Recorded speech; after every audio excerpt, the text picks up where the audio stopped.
अस्सलामुअलैकुम। तो भाई जैसा कि आप लोगों को पता है कि बस रमज़ान जो है वो शुरू होने ही वाला है। तो बहुत सारे स्टूडेंट मुझे कह रहे थे कि सर रमज़ान जो है वो शुरू होने वाले हैं, आप टाइम टेबल बता दें कि किस तरह से स्टडी करें रमज़ान के अंदर। क्योंकि भाई आपको पता है रमज़ान के कुछ टाइम बाद आपके पेपर हैं, बोर्ड एग्ज़ाम, और हो सकता है कि रमज़ान में आपका टाइम टेबल भी आ जाए और रमज़ान में आपके जो है मॉडल पेपर भी आ जाएँ। तो रमज़ान का महीना बड़ा इम्पॉर्टेंट है। आपने जो है इसमें अपनी तैयारी जो है वो स्टडी करते रहना है, ताकि जो है अब जब पेपर शुरू हों ईद के बाद तो आपकी तैयारी अच्छी हो। क्योंकि रमज़ान में आपको पता है हर चीज़ में बरकत हो रही होती है, ठीक है? तो वक्त में भी एक तरह से बरकत हो जाती है। अगर इस मंथ में आपने सही तरीके से और सही टाइम टेबल बना के स्टडी की, तो हो सकता है कि जो पिछले 3-4 महीने में आप कोर्स कवर ना कर पाए हो, वो इस महीने की बरकत से कवर हो जाए आपका। तो चलो मैं आपके साथ शेयर करता हूँ। और जो मुझसे सवाल होता है ना कि सर रमज़ान में नाइट क्रिकेट खेलनी चाहिए या नहीं, सहरी पे दोस्तों के साथ जाना चाहिए या नहीं, अफ्तारी पे दोस्तों के साथ जाना चाहिए या नहीं, आपका क्या रूटीन होता है रमज़ान में, इन तमाम सवालों के जवाब भी दूंगा। तो चलो सबसे पहले टाइम टेबल पर आ जाते हैं। तो भाई उम्मीद है रमज़ानों में आपके कॉलेजेस भी खुले हुए होंगे, स्कूल्स भी खुले हुए होंगे और यूनिवर्सिटी भी। हमें एक एडवांटेज हासिल हो जाता है ऐसा एज अ एनडीएन कि एनडी में पढ़ने वाले स्टूडेंट्स की छुट्टी होती है, यानी ऑफ होता है, रमज़ान ब्रेक होता है, तो पूरे रमज़ान ऑफ होता है और फिर ईद के बाद ही यूनिवर्सिटी खुलती है। तो हमारा टाइम टेबल थोड़ा अलग होता है क्योंकि रमज़ान में छुट्टी होती है, लेकिन आप लोगों की रमज़ान में छुट्टी नहीं होगी, ये बात याद रखिएगा। अक्सर यूनिवर्सिटीज़, कराची यूनिवर्सिटी भी रमज़ान में ओपन होती है। तो चलो शुरू करते हैं। सबसे पहले उस टाइम को वो टाइमिंग देख लेते हैं जो कि आपकी जो है यूनिवर्सिटी, कॉलेज और स्कूल की टाइमिंग है। ये टाइम टेबल सब के लिए, school college, school going student के लिए भी, यूनिवर्सिटी और कॉलेज सब के लिए। तो चलो सबसे पहले भाई देखो, रमज़ान में मुझसे अक्सर पूछा जाता है कि लेट नाइट पढ़ें या नहीं। देखो लेट नाइट पढ़ना जब फ़ायदा होता जब रमज़ान में आपका ऑफ़ होता, यानी स्कूल कॉलेज यूनिवर्सिटी ऑफ़ होती। तो स्कूल कॉलेज यूनिवर्सिटी तो ऑफ़ है नहीं, तो कोशिश करें कि 12 बजे ना सो जाएं, ठीक है? अगर 12 बजे सो जाएंगे, फिर आप जब सहरी से पहले उठेंगे तो आपको ये है कि तहज्जुद भी मिल जाएगी, और उसके बाद फिर सहरी कर कर आप अपना जो है क्या कर सकते हैं, फ़जर पढ़ सकते हैं। और फिर फ़जर के बाद भी थोड़ा सा सो जाएं और फिर 8 बजे से ये टाइम टेबल फॉलो करें, नमाज़ पढ़कर और जो अपनी इबादत है वो कर कर आप सो जाएं। तो 8 बजे से फिर आपको ये टाइम टेबल मिल जाएगा। देखो 8 बजे से लेकर 1 बजे तक अगर स्कूल जा रहे हो, कॉलेज जा रहे हो, यूनिवर्सिटी जा रहे हो, तो ये टाइम वहाँ पर यूटिलाइज़ हो जाएगा। लेकिन अगर नहीं जा रहे तो फिर ये टाइम आप अपनी स्टडी को दे दो, बेस्ट टाइम है। देखो मैं ख़ुद भी रमज़ान में यही टाइम टेबल फॉलो करूँगा। मैंने 1-2 बार कोशिश की थी पिछले रमज़ान में कि मैं रात भर जगूँ, तो रात भर जगने की वजह से ज़्यादा कोई काम नहीं कर पाया मैं, और उसमें फिर ये भी हुआ कि पूरा दिन सोता रहा। ठीक है, रमज़ान में जो दिन का टाइम होता है वो बड़ा इंपॉर्टेंट होता है। उसमें फिर आपको पता है बहुत सारे काम भी होते हैं, अफ्तारी के काम भी होते हैं, और फिर रमज़ान में जो काम करने होते हैं आपने वो भी होते हैं। तो पूरा दिन सोने की वजह से क्या होता है कि फिर रोज़ा भी आपका पूरा सो के गुजर जाता है। तो इस चीज़ से बचें कि रमज़ान में पूरा दिन सोते ना रहें। ये ना हो कि भाई आप फ़जर में सो रहे हैं या फ़जर के बाद सो रहे हैं और फिर अफ्तारी में उठ रहे हैं, तो फिर वो ज़ोहर की नमाज़, असर की नमाज़ और बीच में जो इबादत होती है उसका भी टाइम जो है वो आपका निकल जाता है। तो 8 बजे उठ जाएँ, ठीक है? सहरी करें, सहरी के बाद जो है थोड़ा सा आप इबादत करें, अपना जो इबादत करते हैं उसके बाद सो जाएं थोड़ी देर के लिए, फिर 8 बजे तक उठ जाएं। 8 बजे से लेकर 1 बजे तक मंडे वाले दिन भाई ये टाइम स्टडी में लगाएं, ठीक है? पढ़ें, इस टाइम पर पढ़ें और मैं भी इसी टाइम पर पढ़ाऊँगा आप लोगों को। अच्छा, अब 1 बजे से लेकर 2:30 बजे तक, अब ये आ गया ज़ोहर का टाइम। तो यहाँ पर क्या है कि आप अपना ज़ोहर की नमाज़ पढ़ें और जो इबादत करनी है इबादत करें, उसके बाद 2:30 बजे तक कर लें। अब 2:30 बजे से लेकर, देखो मैं यहाँ पर एक बात क्लियर कर दूँ कि अगर आप इसमें कुछ चेंजेस करना चाहें तो कर सकते हैं, फ़िक्स नहीं है, 100% ये नहीं है, लेकिन मैं भी इस टाइम टेबल को फॉलो करूँगा। अगर मैं आपको कह रहा हूँ ना इस टाइम पे आप पढ़ें, तो मैं इस टाइम पे खुद पढ़ाऊँगा, ठीक है? मैं खुद पढ़ाऊँगा इस टाइम पे, आप पढ़ रहे होंगे तो मैं पढ़ा भी रहूँगा।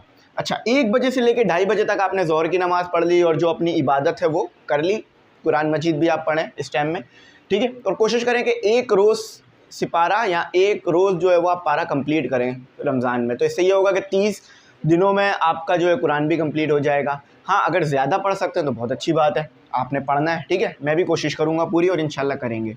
अच्छा, 1 बजे से लेकर 2:30 बजे तक आपका ये हो गया। अब खाने का टाइम तो आपको पता है इधर है नहीं, रोज़ा होगा इंशाल्लाह। अच्छा, अब अभी जब मैं ये वीडियो बना रहा हूँ अभी रोज़ा नहीं है, इंशाल्लाह कल से रोज़े या परसों से शुरू हो जाएंगे। अच्छा, अब 2:30 बजे से लेकर ये आपका क्या हो गया, ये प्रेयर टाइम हो गया, तो पी लिख दिया मैंने। अच्छा, अब 2:30 बजे से लेकर 4:30 बेहतरीन टाइम है पढ़ाई का, बेहतरीन टाइम। क्यों? क्योंकि भाई अभी आप जो है नमाज़ वगैरह पढ़कर आए हो, फ्रेश हो गए, तो ये टाइम भी आपने स्टडी के लिए रखना है, ठीक है। अभी देखो आपको 8 से लेकर 1 का टाइम मिल गया, फिर 2:30 से लेकर 4:30, बहुत अच्छा कोर्स कवर हो जाएगा यहाँ पर, बहुत अच्छा कोर्स। अब आ गया आपका असर का टाइम, और आपको पता है असर के बाद अफ्तारी की जो है वो तैयारी शुरू हो जाती है, और अगर दावत है या कहीं जा रहे हो तो वो हो जाता है। और फिर अफ्तारी के फ़ौरन बाद आपको पता है कि एक जो है इंसान बस अफ्तारी करने के बाद थोड़ा सा रेस्ट भी करता है।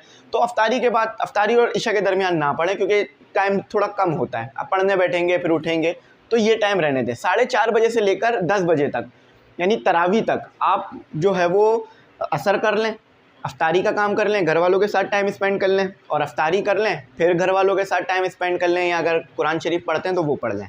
फिर इशा कर लें, इशा पढ़ लें, इशा के बाद तरावी पढ़ लें। तरावी के बाद अब 10 बजे, उम्मीद है 10 बजे तक आप लोग तरावी पढ़कर आ जाएंगे। अब 10 बजे से लेकर 12 बजे तक ये टाइम स्टडी में रखें, ये प्रेयर का टाइम आ गया। अच्छा देखो भाई, अब आ जाता है असर के 12 बजे के बाद आपका फजर का टाइम, मतलब 12 बजे के बाद आप चाहें तो कुरान शरीफ भी पढ़ सकते हैं, फिर फजर के टाइम, और इससे भी आप जो है अपनी जो रूटीन है उसको चेक कर सकते हैं कि किस तरह आपने करना है। लेकिन मैंने 8 बजे से लेकर 12 बजे तक का टाइम दे दिया, जब आप उम्मीद है कि उठे हुए होंगे। तो अगर ये फॉलो करेंगे तो बहुत फ़ायदा हो जाएगा। मैंने बताया ना कि रात में अगर हम जगते हैं, अमूमन रात में जगेंगे तो सुबह में सोना तो पड़ेगा ही। ऐसा तो नहीं है कि रमज़ान आ गए तो फिर आप रात भर जगते तो पा रहे हैं लेकिन सुबह में भी उठ रहे हैं। अमूमन है कि भाई रात में जगोगे तो सुबह सोना होगा। तो सुबह का टाइम सो के ज़्यादा ना गुजारें। उसकी वजह यह है कि ज़्यादा सुबह के टाइम पे सोएंगे ना, तो फिर ये है कि ज़ोहर की नमाज़ और फिर असर और इबादत का टाइम और फिर कॉलेज का टाइम, यहाँ पर आपको मुश्किल होगी। हाँ, अगर सैटरडे है, संडे है, अमूमन सैटरडे, तो इसमें भाई आप रात को जग गए, या सेहरी का अगर कोई प्रोग्राम है बाहर आउटिंग का, सेहरी का, तो वो कर लें। लेकिन मैं ये सजेस्ट करूँगा कि भाई रात में आप ज़रूर जो सो जाएं, ताकि फिर फजर में भी उठ जाएं, और फिर आपको वो भी मिल जाएगी तहज्जुद, और जो है आप कर लेंगे काम।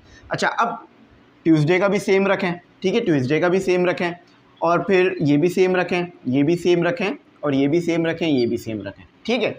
अच्छा, अब वेडनेसडे का भी सेम होगा, वेडनेसडे का भी सेम होगा, ठीक है, ये भी सेम, ये भी सेम, ये भी सेम, क्योंकि एक जैसे दिन ही होते हैं भाई, वर्किंग डेज होते हैं ये सारे। ये भी सेम रखें, ये भी सेम रखें, ये भी सेम रखें, ये भी सेम रखें, ये भी सेम। अब आता है फ्राइडे। तो भाई फ्राइडे को आपने पढ़ लिया 1 बजे तक।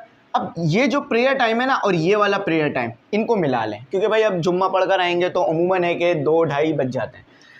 अगर यहाँ पर ये कर लें, अगर आपको टाइम मिल जाए पढ़ने का तो पढ़ लें, वरना अगर प्रेयर में वो टाइम दे रहे हैं जुम्मे को तो वो दे दें। क्योंकि अमूमन मैंने देखा भाई लोग जुम्मे को अफ्तारी या तो करवा रहे होते हैं, या जो है अफ्तारी डिस्ट्रीब्यूशन चल रही होती है फैमिलीज़ में इधर उधर, तो ये टाइम उधर आप आपकी मर्ज़ी है। अगर अफ्तारी का है तो फिर उस दिन अफ्तारी का कर लें।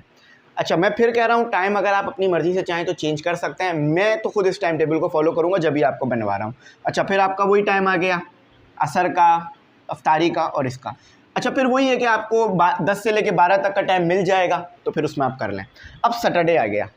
अब सैटरडे को तो पता है भाई वीकेंड होता है, यहाँ से वीकेंड स्टार्ट हो रहा है। तो अब इसका टाइम टेबल ऐसा बनाते हैं कि भाई रमज़ान भी तो हैं, तो रमज़ान की जो बरकतें हैं और रमज़ान की जो सौगात हैं, या रमज़ान के जो ख़ास जो काम हो रहे होते हैं, जैसे भाई अफ्तारी बाहर जाके करना, या वो भी तो करें ना, तो उसको भी देखते हैं। तो देखो भाई, सुबह का टाइम तो पढ़ने में ही लगाओ, सुबह का टाइम पढ़ने में लगाओ, क्योंकि ये टाइम बेस्ट होता है रमज़ानों में, जिसमें बड़ी अच्छी स्टडी हो जाती है। अब ये टाइम प्रेयर का ही लगाओ, ये टाइम स्टडी का लगाओ, ठीक है।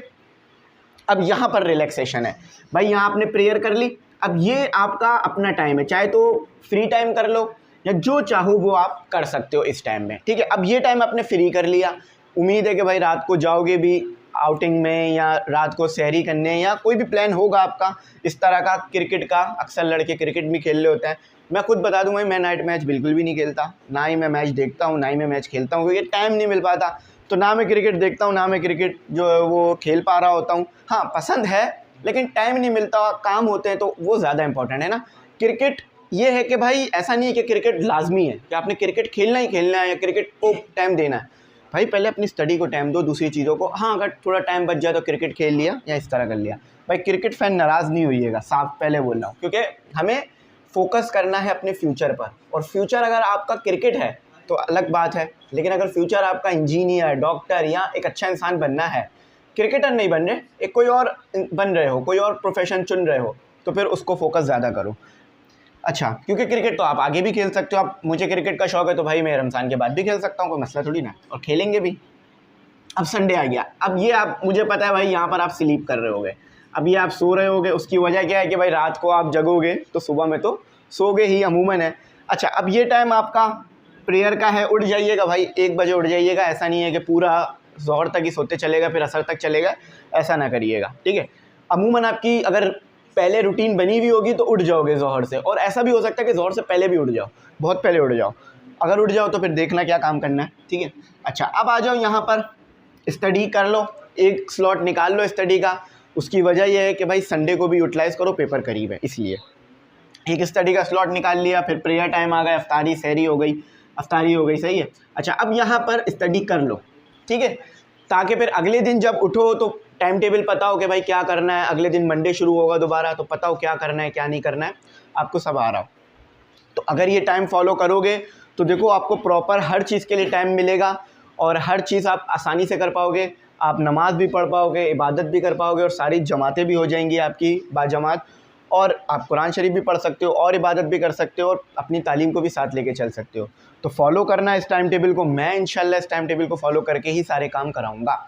अच्छा, अब एक छोटी सी बात मैं यहाँ और बताता हूँ, फिर यहाँ पे कंप्लीट करता हूँ कि भाई मैंने अभी शुरू में कही थी ये बात कि रमज़ान में ही हो सकता है आपका मॉडल पेपर आ जाए, और रमज़ान में ही टाइम टेबल भी उम्मीद है आ जाएगा। वैसे ज़्यादा उम्मीद नहीं है कि आए, लेकिन मॉडल पेपर तो उम्मीद है आ जाएगा, क्योंकि अभी पेपर में आपके मई है, ठीक है, रमज़ान अप्रैल तक चलेंगे, अप्रैल तक रमज़ान होंगे आपके, फिर मई में तो 9 का हो सकता है टाइम टेबल आ जाए।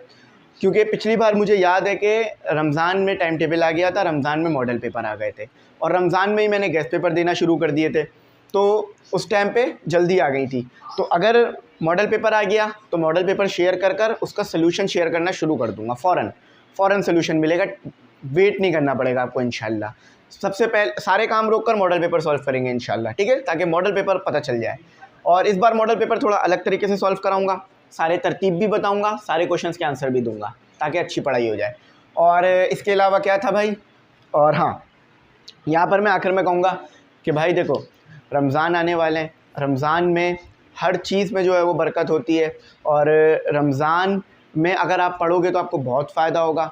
तो एमी इंग्लिश सेंटर को अपनी दुआओं में याद रखिएगा, और एमी इंग्लिश सेंटर की तरफ से आपको रमज़ान की बहुत बहुत मुबारकबाद कि भाई उम्मीद है कि ये रमज़ान आपके बहुत अच्छे गुजरेंगे, आपकी स्टडी भी होगी, आपकी इबादत भी होंगी, और आप अपने आप में अच्छे और पॉजिटिव चेंजेस ला सकोगे रमज़ान में।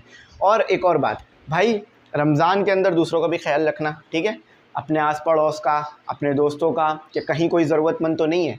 अगर कहीं कोई ज़रूरतमंद है तो ख़ुद आगे बढ़कर और बग़ैर किसी को बताए, ठीक है, ख़ुद आगे बढ़कर बग़ैर किसी को बताए उनकी मदद भी करना। देना इस तरह चाहिए कि एक हाथ से दो तो दूसरे हाथ को भी पता ना चले कि क्या दिया। इसमें कहावत भी है कि नेकी कर दरिया में डाल, यानी नेकी करके भूल जाओ, याद नहीं रखो कि भाई मैंने इसके साथ नेकी करी थी, इसको बाद में जताऊँगा, नहीं। जब भी नेकी की जाती है तो इस नीयत से की जाती है कि भाई अल्लाह ताला जो है इसका अजर देगा, ठीक है, और जताना नहीं है नेकी करके सब कभी भी कि भाई मैंने तुम्हारे साथ मदद की थी, तुम्हारे की कभी हेल्प की थी, नहीं, ऐसा नहीं करना चाहिए। तो उम्मीद है बात अच्छी समझ में आई होगी। फॉलो करना है इस टाइम टेबल को, इंशाल्लाह बहुत अच्छा रिजल्ट मिलेगा। अगर ये टाइम टेबल फॉलो कर लेते हो ना, तो जो कोर्स आप 4-5 महीने में कवर नहीं कर पाए ना, मुझे उम्मीद है वो कोर्स आप रमज़ान में कवर कर लोगे। और गैस पेपर को बहुत ज़्यादा सॉल्व करना, गैस पेपर लेके चलना। अगर कुछ ना समझ में आ तो ज़रूर पूछना, गाइड करूँगा। थैंक्स फॉर वॉचिंग, अल्लाह हाफिज़। अपनी कीमती दुआओं में ज़रूर याद रखना।